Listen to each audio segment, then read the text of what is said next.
好啦，到咗感情方面啦，好多朋友咧其實都好想知，咁啦，單身屬馬嘅咧喺2026年咧係會有桃花嘅機遇嘅，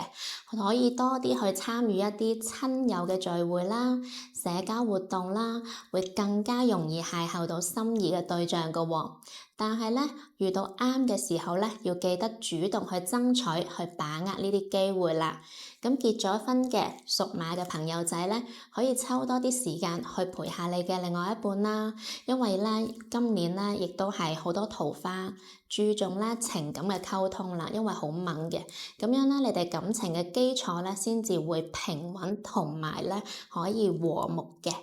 但係咧，因為五五字形啦，呢一個影響會令到屬馬嘅人咧喺情緒敏感度咧係會上升㗎，會因為生活一啲好細微嘅嘢啦，好容易就會同另外一半發生一啲爭執啦，而且咧矛盾咧亦都容易升級㗎喎，咁對感情會造成一個好大嘅傷害。建議咧喺相處之中咧，亦都要多啲包容，少啲計較。遇到分歧嘅時候咧，要優先去冷靜咁樣去溝通啦，避免情緒化嘅對抗嘅。無論係單身定係已婚，記住一句口訣就係咧，要少啲計較，然之後咧要冷靜溝通，